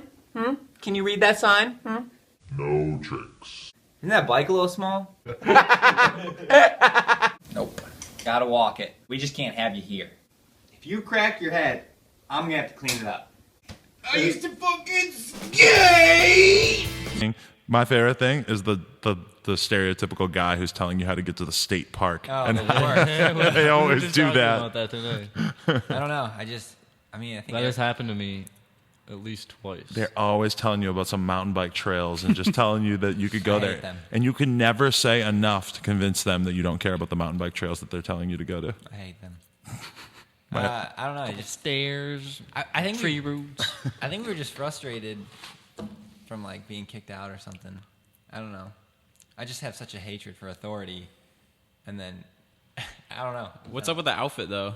What? Oh, we were in Rotterdam, and those were $4. Oh, you made that video in Rotterdam? Yeah. Oh, that's Yeah. interesting because it's not very topical. It doesn't really regard Rotterdam at all. No, not at all. Oh, No, they. Filmed and edited on my phone. Really? that's pretty cool. Yeah. You guys are all strong proponents of filming on your phone whenever possible, huh? Yeah, I mean, The camera love is strong here, and I've this always trio. thought that. Yeah, you guys all love filming and cameras, huh? The edit we're working on right now is very multimedia. There's at least 3 different mediums being used. Camera, we got iPhone, we got DSLR, we got the HMC. I've always thought camera beef was weird. It's just I just like all cameras. I mean, I had a VX for 7 years. I loved it. When did you get rid of that? Because you were filming VX forever, It right? just kept dying. Yeah. R.I.P. And then I had VX21 that got stolen, and it just when my VX1, it was at the point where we were filming scary stuff, and it was like glitching. And I was like, no, It's not time for that. No, it's not time for that. I'm not trying. No, because none of us ever- Unacceptable. yeah, none of us do stuff twice. Like if it doesn't film, no one's doing it again. Right. And then I bought a dad cam. And those are awesome. I just Yeah. like cameras, so I think it's weird when people are like, "Fuck that, fuck this." It's like there's more important things to say. Fuck this, fuck that too. Yeah. Anyway, so Scott, you don't shy away from multimedia projects. You like using a lot of different Well, cameras at once. Wow. At one point, you would have said that to me, and I would agree. But like right now, the way that these guys ride, it almost calls for it because you'll be like, I'll be like in the van, like making a phone call or something, and I'll see Rob filming with an iPhone and Eric doing some trick that's never been done before, and it's like, yo, Eric, hold on 1 minute, let me fucking film that for real. It's like, no, I don't really want to. Yeah. And they're doing like the craziest shit, like the shit that would go viral. Pardon my French, but it's just like. they don't- What's the French part about viral? Viral just means popular, It was right? a joke. It was Okay. a joke. I think viral's a sensitive Well, viral is a subject. sensitive subject, though. Yeah. That is the style. I asked. Eric says he just likes to Maybe ride we should and call Eric not the most creative writer in most the world, viral. the most viral. He has viruses. He does get tonsillitis quite often. Do you? I think I have it right now. Oh, Why is that? My tonsils are big. I don't know. It's gross. yeah. Get away from me. Do people take spots too seriously in Yes. BMX? How Yes. so? The way I see spots is like, I think I view them as a filmer. I've always viewed like, I see something and I know which one of my friends can do it and, you know, who I need to bring here, who needs to see it. And I just don't get why somebody would not want another rider to like do something. What if you don't like that rider? I mean, well then fuck them. Yeah. But that's a whole different thing. I mean, like, I don't know. I just see spots, and I'm just like, oh, my friend can do this. I need to bring him here. So it's weird when people are like, get tight about spots. Usually people get tight about spots that they're not trying to do something tight on. They're just trying to like feeble it. Right. That is why people get mad, is because it's like, oh, there's this rail and I'm going to feeble it. But if I bring anyone else here, they're going to feeble 180 it. So I can't tell anybody. That's like the root of all spot hiding pretty much. Yeah. I think it's just weird. It does. It says something strange about your outlook on riding, I think. Feeble grinds. No, not feeble grinds. Feeble grinds. God, what a grind. What do you think about spots? For real. I've never really been around people that were like angry or like not willing to show me a spot. So I guess I can't really comment to that. But the whole like ABD thing, we were talking about that before. I think it's like, well, you said kid said. Well, you didn't do it yet. Yeah, it's like You ain't ABDing anybody. Yeah. Nobody does the shit you No, do. he's talking about Someone's done it, but I haven't done it. stumble onto ISIS rail, and somebody's like, somebody did that, and kids like, well, Stump didn't do it yet, because they just want to do it for fun. I mean, there's also the side like you're creating art that's going to be in BMX, and you want to like do new stuff. I understand both sides, but sometimes you just got to do stuff. Yeah. The mentality of like wanting to make your video part all new stuff is totally normal and healthy, but it also is super weird. Like, it's one thing when you're a pro rider, like, oh, I don't want to ice this rail because Brian Kaczynski already iced it. That's one thing. But I've like heard like younger kids say it, like, oh, I'm not gonna grind this perfect 10-stair rail because like Bobby already did it, and it's just like, no, dude, like No, you need to grind you just that rail. started, just do everything. Yeah, exactly. It's a very strange mentality to get into. I almost feel like, I don't know, it's almost like ABDs sort of like reset after a while though, because if somebody did something in a video in like 2005, unless it was like how many videos do we remember from 2005? Like, well, an ABD is a creation of everyone who watches videos, and they watch videos then, and they watch videos now. But as we get older and older, there's only going to be a few more riders who remember what tricks have been done back in the early 2000s. People don't forget, Scott. That was like 8 years ago, dick. Or you have to feel bad for like kids that are growing up riding in New York City, like right now, because all the easy stuff is already super done. Yeah, like Manhattan's so small. Like, LA gets the benefit of the doubt because it's so spread out. But like downtown Manhattan, ABDs happen at least 3 times a minute. Like right now, there's 2 happening right now. But I wonder if that is kind of maybe one of the reasons why we don't see a ton of footage out in New York, is that kids just don't feel confident enough in like putting their stuff out because they feel like everything's already played out. I don't know. Do kids care about that? I don't think so, right? No, I don't. I mean, because you can just put something on Instagram and be like, I don't care if it's ABD, it's just Instagram. Yeah, There's so many ways of justifying what you do that it's really pointless to even argue what you do. Just do it and fuck what they say. Yeah. Scott, do you consider yourself exempt from the ABD laws of the land? No. Scott is an anomaly. He cares so much. You care so much. We came across a rail to rail to rail. And Scott's like, This is not a good example. But that's him caring for you on your behalf. Scott goes, I'm sure it's been done. Well, because it's in Southern California and it's like Do you a not cool watch stuff. bike But it's not like I do, but I feel everything like I has been watch so done. many. It's hard for me to remember what exactly happens in every video. But how many triple rail to rail to rails have you Kurt seen? Rasmussen. Right, that's one. That's all I can think of. Okay, I think that is enough reason to assume that all the other ones No, haven't but been done. I can't think that deep. I feel like you don't ride when you say things like that. Yeah, that is a weird non-rider thing to say. I feel like you're like Everything's been done. a random mom like, oh, so if I did that. It's there, and we're here, so it probably happened. That is a weird thing that It's a happens in number-based California, theory though. I have, and you should respect that. The other day we went to an terrible theory. 18-stair rail, and Caleb was like, oh, I went up to bar one time, but I never used a clip. Maybe I'll film it. And so I texted somebody right away, and I was like, hey, what did you guys doing this? And he was like, oh, somebody already went up to hard 180 bar. But like when Caleb was looking at it, he was thinking, oh, I could bar out of it or hard 180 out of it. And then he was kind of like, I bet somebody already did that shit. It's weird in California how you just kind of assume that everything's been done. That's just how I feel. But Even I'm rail sure to rail to rail. my thought process will change. I'm sorry, Rob, but it's just sometimes I think irrationally. I get overcome That was with before emotion you had and coffee, so it's excusable. no, I already had like 3 coffees at that point. Yeah, but you didn't have your normal amount. Of 7. I'd like to say something. I've never done an up rail. Ever? I swear to God, I saw you doing it in the video today. I just saw you He's do come dangerously close. so dangerously. But what one was the one that you came super close on? The one today where he did up rail to Superman seat grab. That is a lie. Eh, What? let's play the footage. See? All right, but I've What happened? I wasn't there, so you got to tell me. I just shot a photo. Did anyone even film it? I don't think so. He landed it. But you did an up rail today? What about a skate park? Yeah, I've done a skate park up rail. But I've just seen feel like plenty of rails on street that are lower. we need to than bring skate park up we need to rails. bring everyone in on this joke No, real now quick. it's at the point I just think it's funny to keep it going. To just not do it. No, he puts his. I did the JP rail, and I like jumped and on purpose put my foot down. So He goes to every up rail and goes up, lands perfect, puts one foot down. I've done I'm really so funny.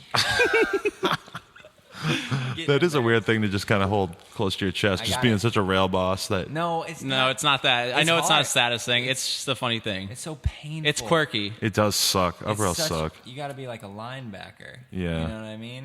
You really gotta You gotta just. just want to just break a rail and just go as fast as you can and be like, you know what I want to do? I want to hop really high. And then when I hop really high, going really fast, I want to land and just slow Stop. down immediately. I'm not talking shit on up rails. I mean, they're sick. No, yeah, they're sick, but they're sick because they're so painful and horrible to actually do. I mean, like sometimes you find one that is really fun, but a lot of the best like up rail clips are up rails that, if you realistically look at it, it's like, wow, that looks like it's probably like the least fun thing ever to do. And I just don't have the muscles. I can't. Beacon has like, I think he's done one up rail or something. I got him beat. Yeah. I got him beat. Scott, how many up rails are you sitting on? One. Only one? Well, Sit on like 7, but they're the all one ABD. in Coney Island that's like sunken into the ground. It's like barely peg height. That's the Okay. only one I can really remember. I'm not a fan of it. I'd rather go down a handrail, and I don't have any tricks to do out of the rail itself. Like maybe Exactly, an X yeah. up. It's like a box jump on the street.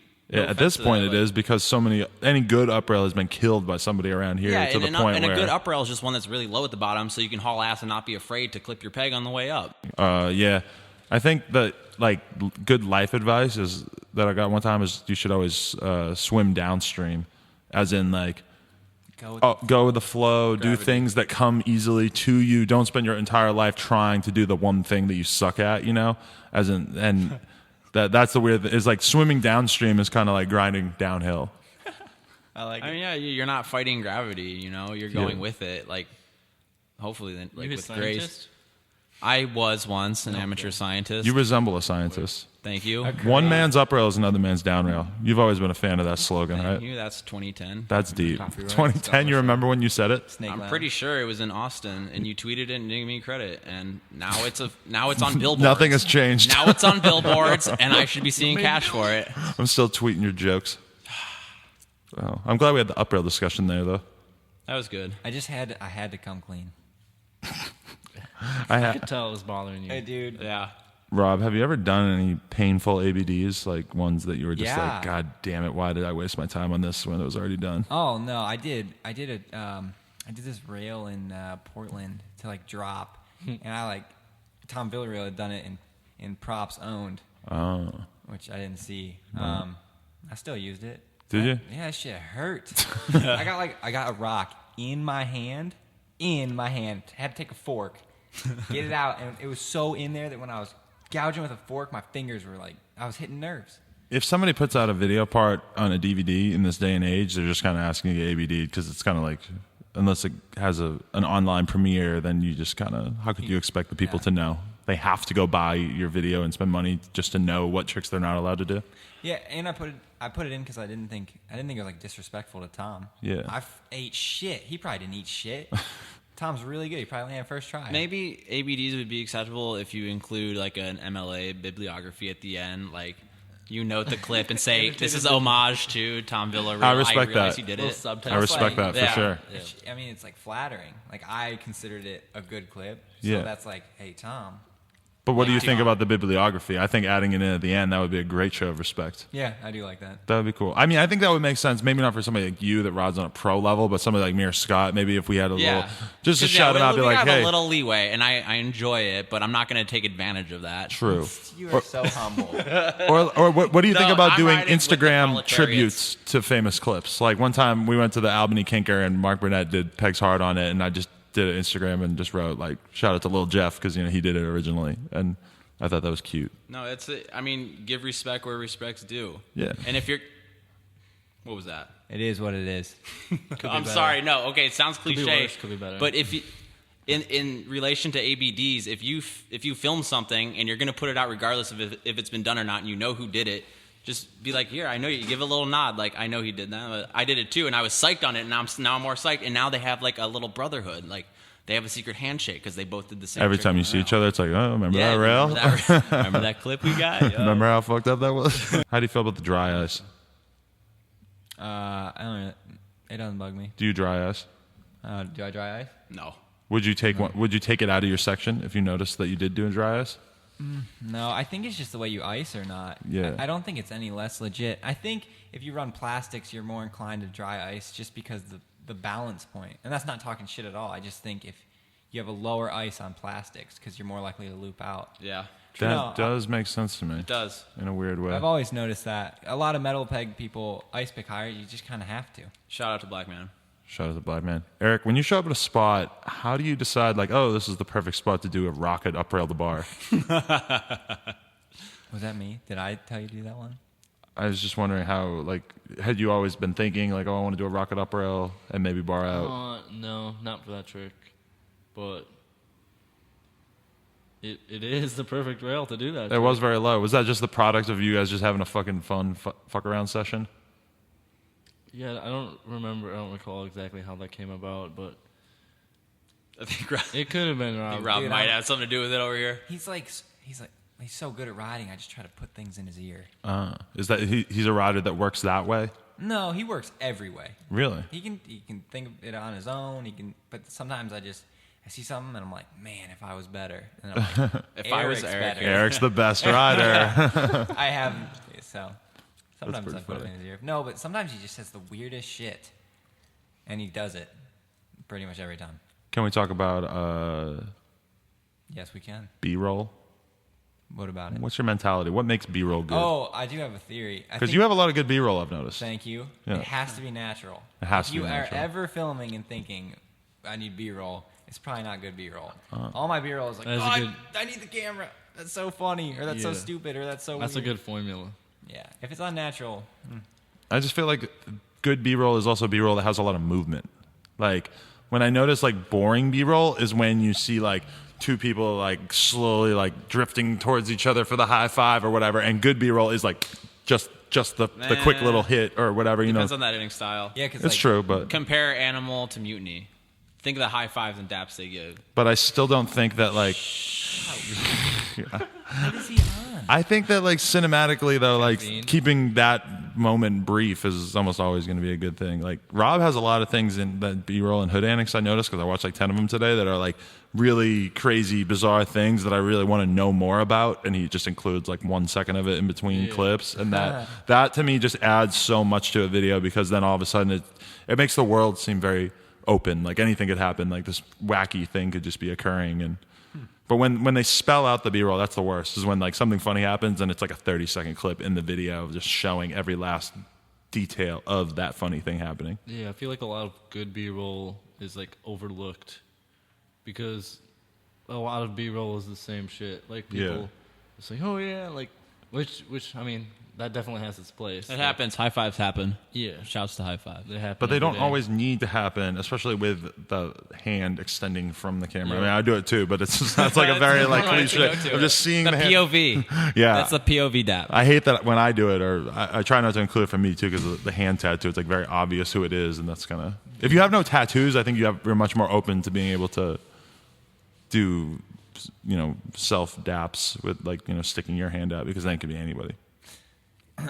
We should think about having someone sitting in with the dap with the fist under the lens. It's just add another element, you know, putting it out there. Or we could get, like, an Indian guy to, like, do the daps, like, as if he was filming, so that people would think that we had an Indian guy filming for us, and that we were, like, really open minded. And That's another way of thinking about it. You can totally go that way. we film with filmers of all races. What's it like filming with Scott? Today I wanted to do something that was pretty scary, and you didn't want to go get the cameras. Yeah, what is that? I thought we had traveled so far into the school, plus Sauce and Into the school, which means we rode into a school. Yeah. Sauce and Chris had two cameras right there. I was like, "Yeah, you guys want to film it?" Yeah, he doesn't give a fuck. Oh my god! What You if seem like- somebody... Sorry, this is digressing a little bit. Steve, oh, you motherfucker! He didn't care. He was gonna do it. He was gonna do it if no one was filming it. God, are you getting this? Are you getting this stuff? Do you guys B-roll. have. This is What good were you B-roll. about to say? What was I going to say? Something existential, you know? Deep. No, it was stupid. I was just. Say it. The Dow. What if somebody made a mechanical hand that would like attach to the camera? That's what you're thinking about. Like, automatic like fist bumper. That would be tight. Like one of those Beagle. Rock'em Sock'em Boppers. Beagle did a Ooh. doll.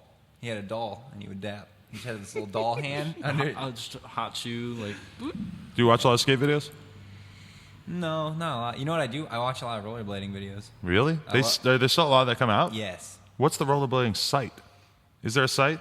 I'm friends with a couple dudes that do it in Columbus, and I just creep through Vimeo and Facebook. I follow Rob on Vimeo, and he's always liking rollerblading videos. I love them. I watched one the other day, and that shit is still progressing at a wild Really? rate. Biggest rails.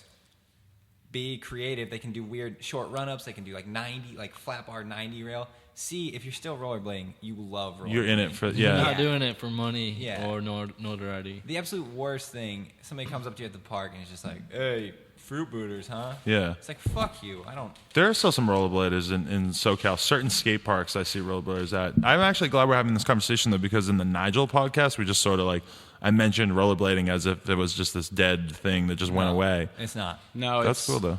so much more tight-knit now. I respect it to hell. It's crazy. Do you remember that documentary a few years ago about rollerblading? And it's Yeah. just all these rollerbladers talking about it. And it's really depressing and kind of sad. I don't remember about that. Oh, I got a link like to a it in the cleansing. description. Yeah, they're just talking about how, like, rollerblading isn't cool anymore, but, like, all the dudes are just so, like, sad and just weird. It's like, All right. Yeah, there's a weird vibe. in there. Do we think BMX will ever get to that point? the thing is that certain parts of BMX already are at that point. But then that's not That's BMX true. as a whole being at that point. It's true. I don't but think it changes. matters. I don't think it matters if BMX gets to that point. I don't. Question. It would just be kind of sad, don't you think? If say like street riding as we know it came to the point where there were 50 people on Earth left on doing it, it would be a bummer. Like in the sense that like there's not that many vert riders as far as I know. Like that used to be the thing, and It now- would be. It'd be a bummer. It'd be less people to meet, less places to go, and like meet new people. But as long as I'm enjoying it and my friends are, that's like 90% of it. I mean, I don't think you have to worry too much about it in like the next 10 years or whatever that you're going to be traveling and doing all this stuff. Like it seems think- more thinking about like 2050, like 30 years from now, like BMX could be so fundamentally different, but Yeah, it probably won't seem like it matters won't that affect much to us. us at 60 or whatever. Yeah. At what age would you like to still be doing handrails, Rob? Oh, dude, I rode with Elf when I went to Salt Lake. I think he's 34, and he crooked a big rail. Yeah. Yeah. He doesn't give a fuck. I love him. He's so sick. That's how I'm going to answer that. Okay, I That's what respect I that. was. He is just an inspiration, dude. He is still shitting. Still just does He the is craziest shit for no reason. Elf is one of the, he's unbelievable He's to awesome. ride with. That's Salt Lake and everything. What is it about making your friends eat candy with you that you love so much? My teeth hurt right now. Because you dude. convinced me to eat candy in this trip, and now I can't stop. And I've been eating fucking Hershey's bars every day. He did it to me too. What is that? You just got one before this. Yeah, I did. I don't know what it is. He's got me on this like 7 p.m. sugar feed thing. it's like an addiction. Sugar is a drug. It's like when He's you're an enabler. I Misery just- loves company with this one. I love sugar, and I just want all my friends to be on it, on some sugar. No, it's sincere though. Like if I go into a 7-Eleven, I'm gonna buy Airheads because there's 6 of them, and I'm gonna hand them out. It's gonna be sick. I don't want to eat candy alone. That's like See, that I want to weird eat guy- candy alone. I want to sit in the corner where nobody can see me and just shove No. Starburst in my mouth. I'm throwing them. Eat them. You did. You gave me at least one Airhead on this trip. Yeah. You know what weirds me out? When somebody's like, I don't like candy. That is I kind of don't know about strange, that isn't guy. it? I Yeah. don't know who he is. That is kind of strange. Yeah, it's happened. It's uncomfortable, to say the least. Stevie doesn't like candy, does he? See? He kind of likes it, but he like quit it. He like said he That's doesn't like okay. chocolate That's either. okay. Quitting it, I understand. At one point on this trip, we went to Chipotle, and we were all eating Chipotle, and then Eric went across the street to the grocery store and got a giant tub of ice cream and Dollar Tree. a tray of Yeah, cookies. he got that ice cream at a dollar Oh, store. so that was only like And- $2 worth of food? And what else? He That's got impressive. Oatmeal raisin cookies. ice cream and, you remember? What was the other thing? Hummus. Hummus. And he ate the ice cream first and then ate hummus and bread. What is this? Describe this meal to me. How did this all come together? That is not a good example of my diet usually. What was with the impromptu ice cream feeding at like 3 p.m. that you decided to do? I don't know. I just like ice cream. You just got the rush. No, yeah, he knows what he likes, and he likes ice cream. That's cool. Yeah, no, Ice cream is like candy. Like candy to Rob is like ice cream to me. I like candy too. It makes me happy, like physically. yeah. Yeah, it's like a comfort food. Oh, Not that I was stressed I wish I had out, candy right now. One of my favorite parts about ice cream is that it takes so long to eat, and it occupies your time. I think maybe like because when I go on It trips, doesn't take that long. well, no, but it takes longer than cereal per se because the cereals. I feel crazy when I talk to you guys. Because Rob always looks at you like you're out of your mind. That is like his gag with you. Yeah. We're talking about how it's like sweet and we like it, and you're like, yeah, it's so much time. Like cereal? I had this bowl of cereal the other day, and it was like 20 minutes. No, So I you could just eat like the this bowl of duration cereal in, of like ice a cream. minute. But ice cream, it's hard. You got to wait for it to soften up a little bit, and it takes some time. And you really, I don't know. I appreciate that. It makes you. I don't like melted ice cream. I like it when it's solid. But it's hard Ooh. to eat it when it's Well, solid. It takes some I time. mean, there's a point when it's too solid. Obviously, if your spoon Yeah. can't. This is Stupid. really going off on a tangent here. See, this doesn't even strike me as that different than talking about riding. Like talking about ice cream is. See, it's everyone not that likes their different. ice cream at different temperatures. One man's up rail is another man's down rail. And I'm lactose intolerant. Wow. Oof. So you really just don't fuck with milk in any way? You can't Nah, fuck I with it do. at all? I do sometimes. Oh, okay. It hurts. Seems but splurge. Dude, I because just don't. Yeah. I it do lives not have the dangerously. stomach to eat ice cream in the middle of the day. I can eat ice cream once in a while, but like if I eat like that, I'm just I have a gonna. high ice cream. Hey, I'm tolerance. with you. When I'm with you. when you're young, your stomach is just it'll do anything, and it just doesn't. I ate a lot of ice cream as a kid. I think that's why I like it because It's nostalgic. it's yeah. You guys both. That's State why I of like- mind. that's why I Ice like cream video is a games. State of mind. You guys both don't really like Take that drink to or smoke weed too much or anything. You don't do either really at all, do you? What keeps you away from that and just eating ice cream instead? I mean, you get a pretty good high from sugar. You do. I don't know.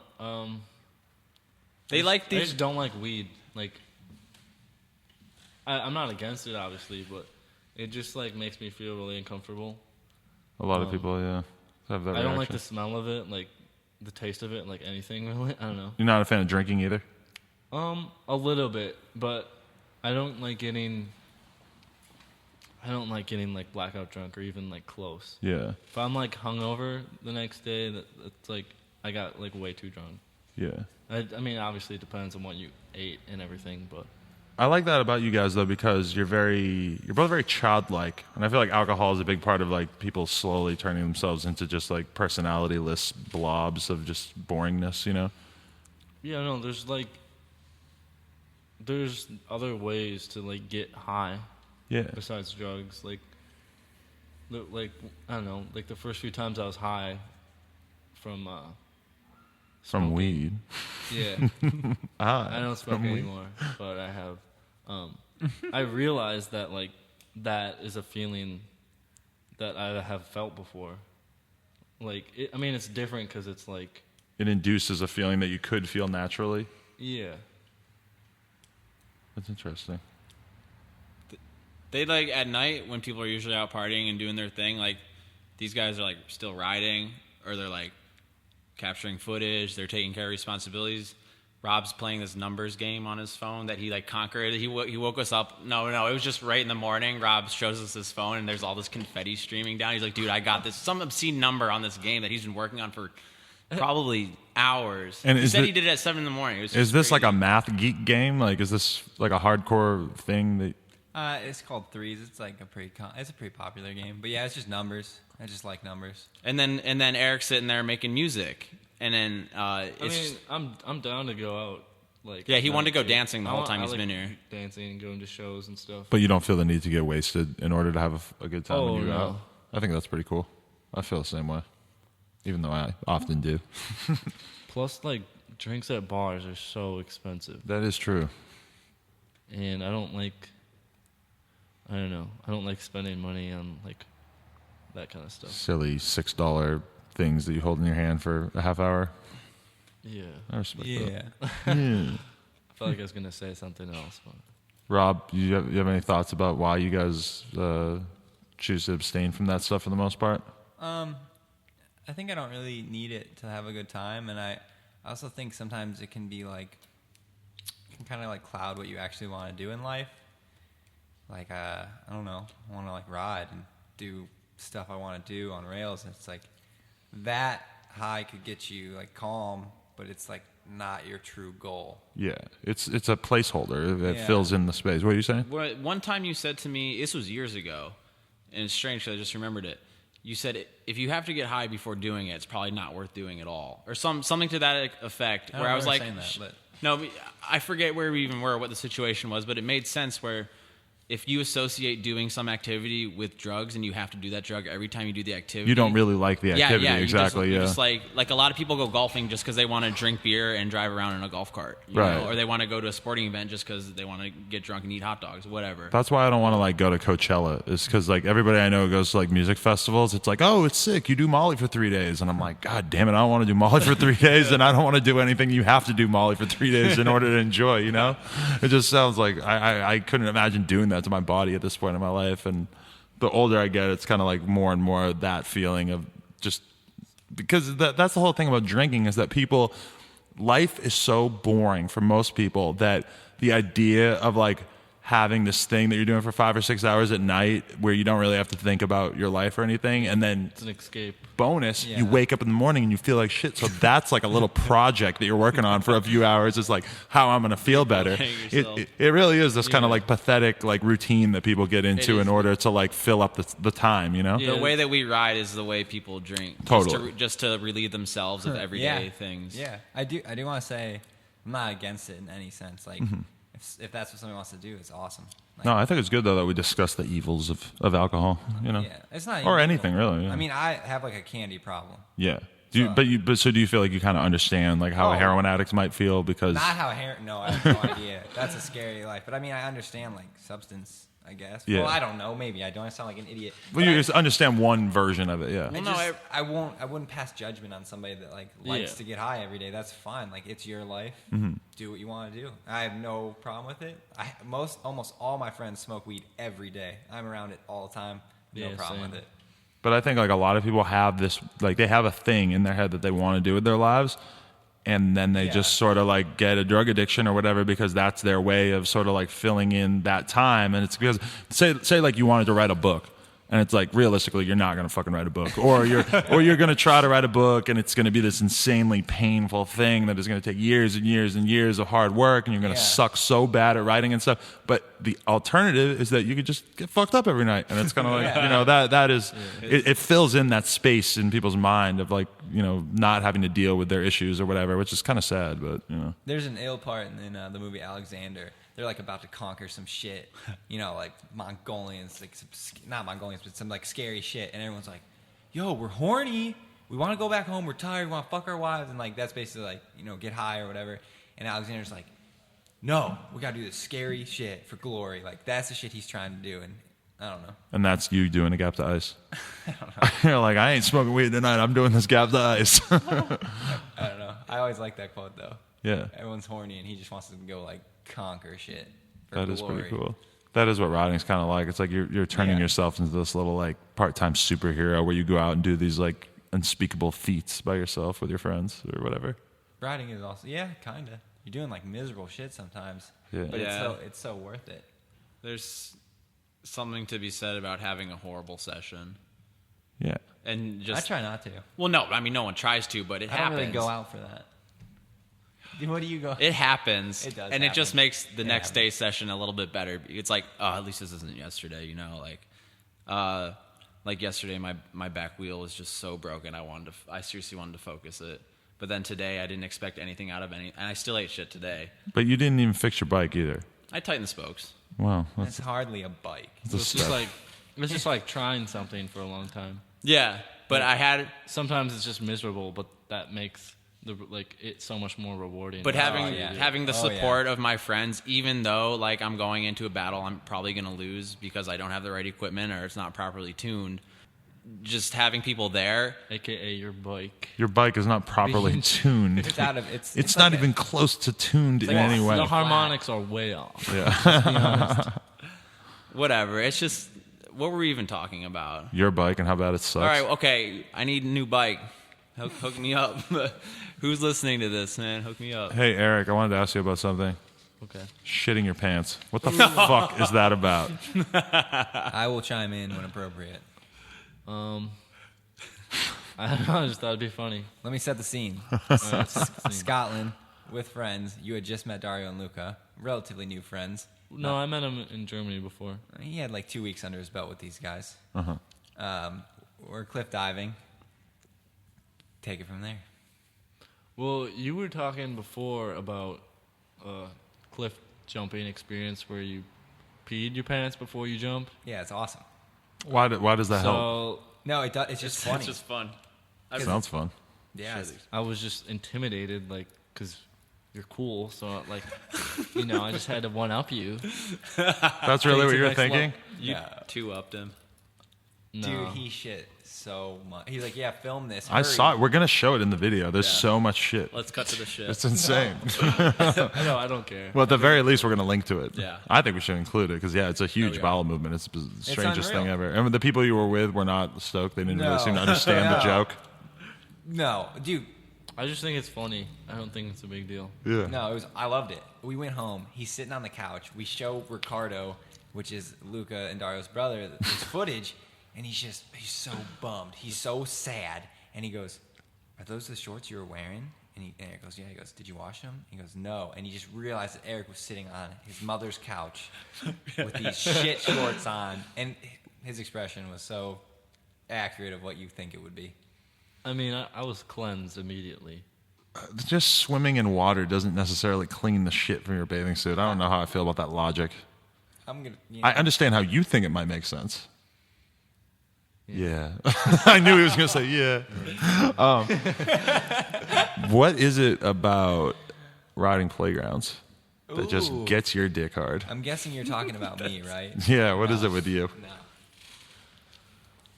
I guess they're just like it's an easy way to Find something strange. find something strange, yeah. Yeah.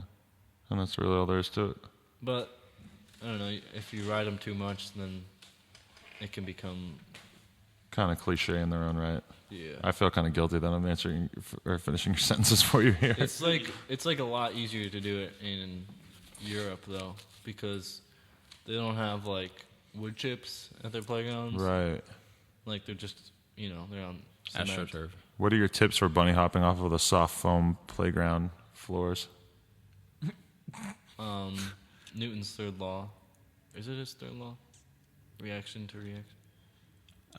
What did Newton? That's know? a second. Scientist? Can you Okay, help? sorry. Newton's second law of motion is for every action there's an equal but opposite reaction. Is that right? I'll be amazed if that's right. Some Wikipedia. But the third one is like an object in motion will remain in motion and An object at rest. What does any of Yeah, this have to do with bunny hopping off the fucking foam? Everything. You gotta push down extra hard to get preload. Oh. preload. Wait, which? Yeah. So you preload more, and that's like almost like you're bunny hopping from a harder Wait, place. soft foam, what does that mean? Like on the floor at the playground. Cool You know thing how about it's always science, soft man, and is shit? Everything's based off theory. I'm gonna look up that Newton stuff. You Oh, probably. you mean like we're the already an ground? hour and a half in, just for the The record. ground at play, like the ground. Yeah. I was just asking for what your tips are for dealing with that foam. I don't know what to say. Just bunny hop. Funny. Yeah. Oh. Fair enough. Just press X on the control pad, Well, you hold it and let it go. All right. or flick the analog stick. Final question. How does it feel being the best rider ever? Eric. He runs away and takes his. That was a blacklisted topic. I'm just saying that because I hear Rob say it a lot. I hear Scott say it a lot. I know that they're saying it in jest, but I just wanted to get your thoughts on it. He is. He no, ran away. It's not even in jest because he's already been pointed out as one of the 5 most underrated riders. Who called him that? Was that in Ride Ride? BMX. Oh, yeah. okay. And seeing him, just the way he can control his bike, he knows where his front wheel and back wheel are at every point of riding. When he was doing that chicken nugget, that real small chicken nugget rail the other night, he knew exactly his front peg and back peg hit the exact same point. Yeah. Ta-tung. He knew exactly where each peg was going to hit. He could have done it on a rail a quarter that size. What's a chicken nugget? A front bonk to rear tire bonk. And you can just do it pegs or tires? Yeah. Because I've seen you do it over rails a lot too, and it almost looks like you do this little like squeak on it at the same time. It's pretty You got cool. to shout to Jeff K. Jeff K invented the chicken nugget. Is that right? I don't know. Did he? Jeff He made K- the video, right? Jeff K is literally the last thing on my list that I have not mentioned so far. It's just the word Jeff K. Jeff K. Actually, Eminem is below him, but we already talked about Eminem. They're similar. Yeah. Rob gave me half a pack of peanut butter M&Ms on the drive back here today. That's pretty nice of him. I love peanut. No, M&Ms. he's feeding my addiction. I hate him for it. Oh, wow, because you were off candy for a while? Yeah, I mean, sugar's just like one of my side addictions. And like Rob's presence really just brings it out, I thought you had quit sugar for the most part. I tried, yeah. And then I realized that there's other things I need to fix before caring about sugar that much. I don't know. Should we end this talking about sugar or Jeff K? No. Let's change the subject. Or should we end this talking about Jeff K? Because that's kind of weird, too. Let's end this talking about them and what they're working on. What are you guys working on? Jeff K, we love you, but we're not going to talk about you because this is over. I love you, Jeff K. We all do. Peace and love. But he knows you better than me, so he probably loves you more than me. But yeah, what are you guys working on? An edit. What's the edit all about? Epic edit. Just whatever we filmed in the last 2 weeks. What Eminem song are you going to use? That's tough. That is tough. You should spread it out a little bit and use a D12 song. Oh, yeah? Purple Hills? What is it? Purple Pills, yeah. That's it. I never Purple listened Hills to was it. the censored version. Was it really? Yeah. So many plays. No, this is a split section of unprecedented proportions, and the song is reflecting it. I've been sitting on the song for a while, Really? waiting for the right duo to come through with the appropriate footage. And I'm serious. I think that it's going to be. I hope it's going to be just super fun and playful and an instant classic. I mean, everyone aims for that when they edit something. Wow, instant classic. He's Dude, calling it out. I've been seeing some of the stuff that I and Eric have been doing, and it is going to be extremely average. Very. So, through the powers of video editing, which we referred to before, this is going to be the bee's knees. If the video Or comes out C+. good, it'll be Scott's fault. That's basically what he's No, getting yeah, at. blame it on me if it sucks, please. Okay. No, if it because the sucks- writing they're doing is fucking incredible. I've noticed. I've seen some of it, and it is quite incredible. It's yeah. Rob. The past 3 days, Rob's done just the short rail game is on lock right now. Between him and like Carter or Stretch is always doing real short rail, but and then Eric just putting a spin on everything. He is. He's spinning. He is. No, he's His head's spinning. and he loves circles. If you look at his tell Instagram, him. sorry, Secret. look at his Instagram and figure out what he like, what shape he likes. What's Eric's favorite shape? Can't say anything bad about a circle. What would Well, you prefer, an oval? The triangle. You like triangles? I mean, they're the strongest shape, right? We were talking about that. Theoretically. What came first, the chicken or the egg? Or the triangle. The grocery store. A circle has no beginning. A liner allows progress. A circle Should does we not. end it at that? A circle. Great Eyes lyrics. On that note, we're out. Elstran, how can people get in touch with you if they feel the need? Smoke signals?